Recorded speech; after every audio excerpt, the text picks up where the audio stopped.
사도 바울이 가이사라로 피난이라고 할 수 있을까요? 피신해 있는 상황이지요. 물론 감옥에 갇혀 있는 상태는 여전합니다. 그러나 자신을 죽이려고 하는 유대인들의 손길을 피해서 하나님께서 도리어 가장 안전한 곳이라고 할 수 있는 로마 총독 관저가 있는 가이사라에 아예 하나님께서 피신시켜 주셨죠. 그런데 방해하는 사람들은 그렇다고 포기하지 않습니다. 그렇다고 그 시도를 멈추는 것도 아닙니다. 그래서 말 잘하는 더둘로라고 하는 변호사라고 이야기하죠. 함께 총독 앞으로 와서 바울을 고발하는 내용이 오늘 본문의 내용이죠. 고발의 내용은 세 가지입니다.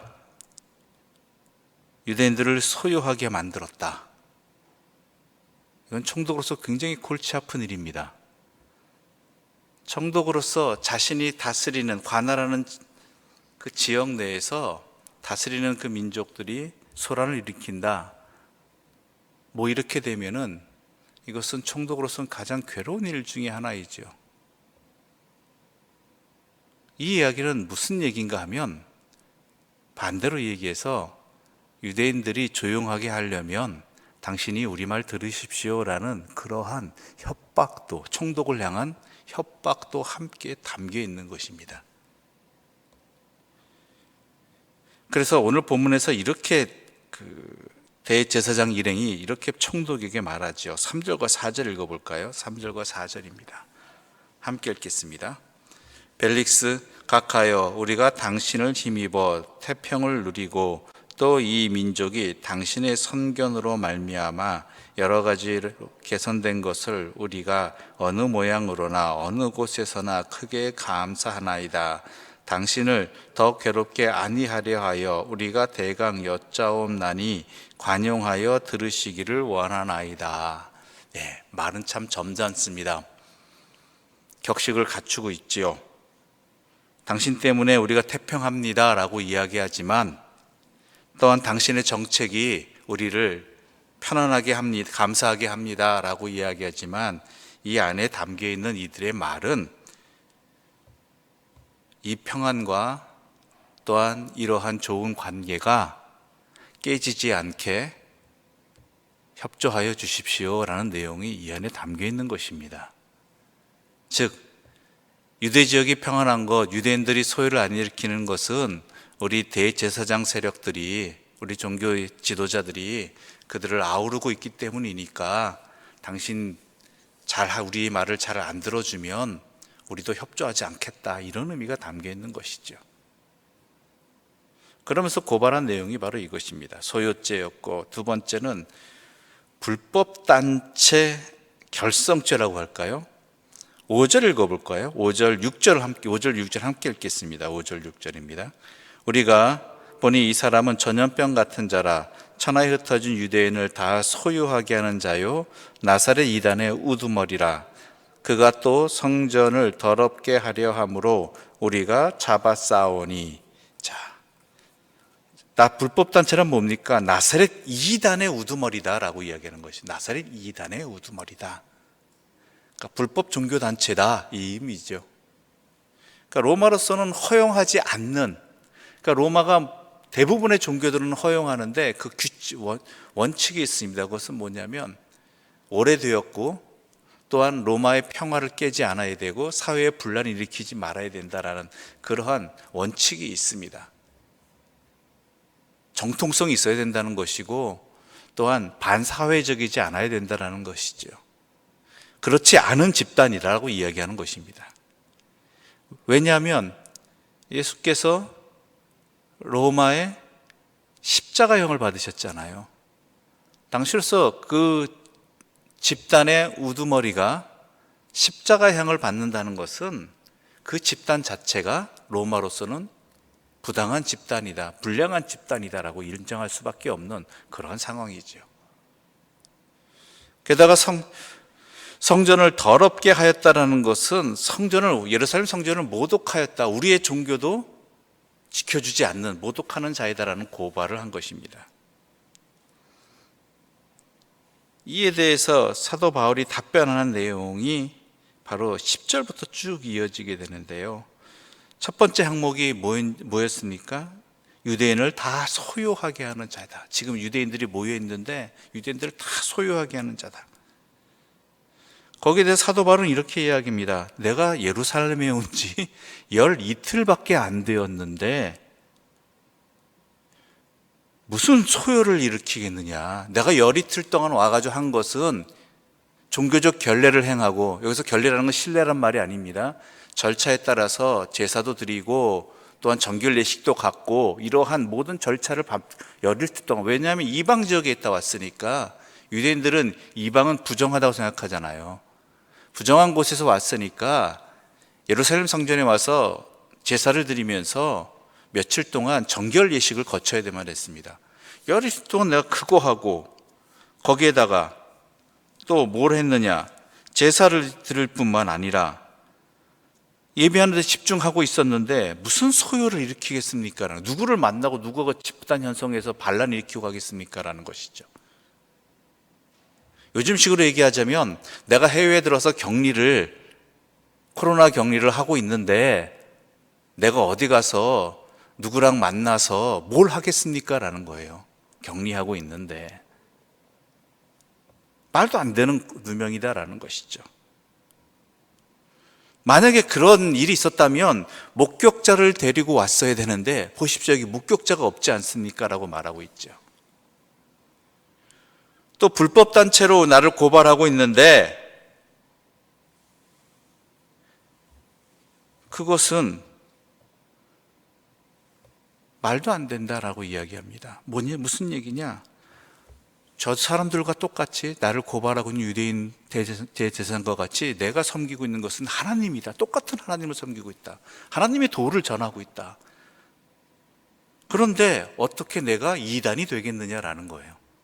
사실 그랬습니다. 그 당시 로마인들이 보기에 나중에 기독교라고 명칭되어지는 것, 이 예수를 믿는 사람들이나 유대교나 똑같이 봤어요. 다를 바 없다라고.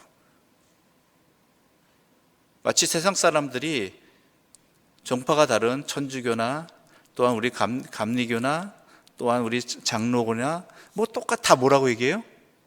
기독교인이라고 얘기하잖아요. 예수 믿는 사람들. 그런 개념이었거든요.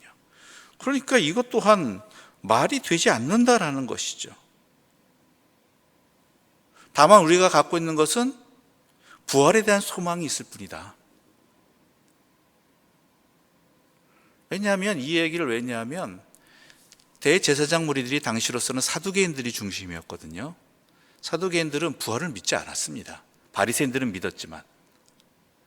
그러니까 그런 사두개인인 저 사람들과 나의 차이는 우리의 부활을 믿느냐 안 믿느냐, 예수가 부활하셨듯이 우리가 부활하느냐 아니냐를 믿느냐 안 믿느냐 차이뿐입니다. 그러니까 이단이라는 말도 성립이 안 되고요. 세 번째로 성전 모독이라고 이야기했는데 앞서도 얘기했지만 내가 열 이틀 동안 예루살렘 성전에서 정결 예식을 행하고 제사도 드리고 예배도 드리고 그랬는데 내가 무슨 성전을 모독하는 것입니까? 라고 항변하고 있는 것이죠. 다 말이 되거든요. 만약에 바울이 어긴 것이 있으면 증인이 있어야 되는데 증인이 없다라는 것이죠. 자기들의 주장만 남아있을 뿐이죠. 증거가 없다라는 것이죠. 그러므로 이거는 무효라는 것입니다. 이들의 주장은 무효입니다. 벨릭스도 다행히 유대교에 대해서 유대 지역에서 좀 알던 사람이거든요. 그러니까 바울의 말을 이해했어요. 바울의 말을 이해해서 그럼 어떻게 되겠어요? 결론이 뭐가 되겠어요? 바울은 무죄가 돼야 되죠. 그런데 벨릭스는 무죄 판결을 내리지 않습니다. 그렇다고 유죄 판결을 내리는 것도 아니에요. 무죄도 아니고 유죄도 아니에요. 왜요? 분명히 무죄인데 무죄라고 하면 어떤 일이 벌어지겠어요? 대제사장을 중심으로 해서 자기가 관할하고 있는 유대 지역 사람들이 소란을 일으킬 거라는 것이죠. 그러면 총독으로서 너무 골치 아픈 거예요. 그러니까 무죄라고 이야기할 수도 없고, 그러나 또 들어보면 죄가 있는 것도 아니고, 그래서 계속 붙들고 있는 상태가 오늘 본문의 내용이죠. 또 다른 이유가 있습니다. 그건 뭐냐면 26절 읽어볼까요? 26절 말씀 함께 읽어보겠습니다. 함께 읽겠습니다. 동시에 또 바울에게서 돈을 받을까 바라는 고로 더 자주 불러 이야기하더라. 예. 사도 바울이 어떤 소문이 있었냐면, 어떤 사명을 사실 갖고 왔냐면은, 예루살렘 지역의 어려운 사람들을 돕기 위한 소아시아 교회들의 헌금을 들고 왔어요. 그러니까 그 소문이 있어 놓으니까 이 사도 바울이 돈이 많은 것처럼 여겨지는 것이죠. 그래서 자기에게 뇌물을 바칠 것을 은근히 압박하고 있는 것이죠. 내가 너 풀어줄 수 있는데, 정치적 여건에 의해서도 그랬지만 뭔가 내놓으란 얘기죠. 뭔가 그런 의미를 갖고 있었던 것입니다. 왜냐하면 이 낯선 곳에서 고생하는데 돈이라도 좀 많이 벌어서 소유해서 다시 로마로 돌아가기를 바라는 그런 마음이 이 총독에게 있었던 것입니다. 아무튼간 중요한 것은 하나님의 사람이 하나님의 사람으로 살아가는 데 있어서 이 세상은 우리를 평탄하게 내버려 두지 않는다는 것입니다. 솔직히 우리는 하나님의 능력을 힘입어서 평탄하기를 좀 바라잖아요. 안전하기를 바라고, 별일 없기를 바라고. 그런데 하나님의 사람이 하나님의 사람으로 살아가고자 하는 그 길에는 항상 때로는 억울하고 부당하고 말도 안 되는 그러한 시련과 어려움들이 반드시라고 이야기할 수 있을 정도로 거의 대부분 우리에게 다가옵니다. 이것 알고 대비해야 됩니다. 유비무환이라고 이야기하잖아요. 그럴 때마다 우리는 어떻게 해야 되느냐? 그 시련 앞에 좌절하는 것이 아니라 우리가 먼저 생각해야 될 것은, 내가 하나님의 길을 걸어가라고 하는데 사탄이 또한 악한 세력이 나를 흔드는구나 라는 그것을 먼저 아셔야 됩니다. 그리고 또한 그것을 이겨낼 수 있도록, 그것에 흔들리지 않을 수 있도록 성령께서 나를 붙들어 주시고 또한 나에게 지혜를 주셔서 그것에 낭망하거나 또한 호도되거나 흔들리지 않을 수 있도록 간구해야 된다는 것이죠.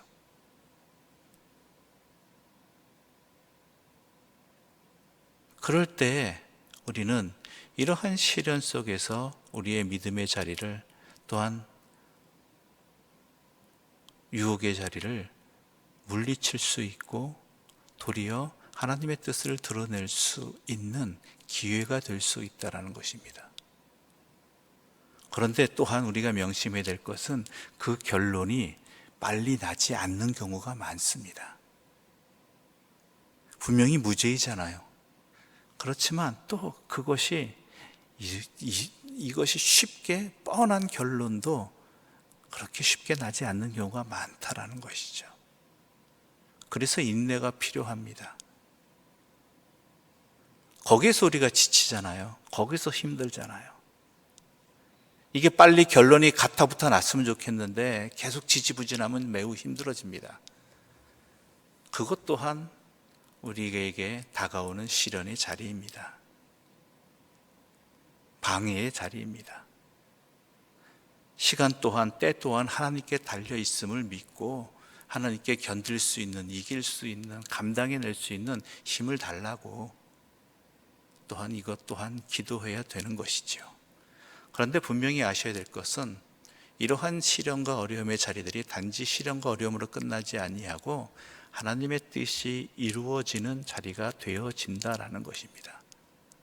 우리가 앞서 사도행전을 살펴보았듯이 하나님께서 사도 바울을 예루살렘으로 이끄신 분이잖아요. 분명히 시련과 환란이 있음을 말씀해 주시면서도 또한 사도 바울로 하여금 예루살렘으로 오게 하신 하나님의 뜻이 있다라는 것이죠. 그것이 무엇이었습니까? 하나님의 더 크신 뜻, 바울을 로마로 가게 하시고자 하는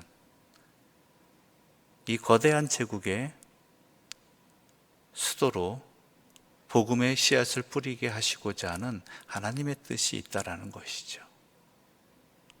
그 뜻이 있다면 우리는 아무리 억울한 일을 당하고 또한 두려운 일을 당하고 때로는 그 일들이 지지부진하다 할지라도 그 믿음 가지고 그 하나님의 선하신 뜻을 믿고 우리는 또한 성령님의 도우심을 받아서 이 모든 일들을 감당할 수 있는 그런 우리의 모습이 되어야 한다라는 이야기입니다.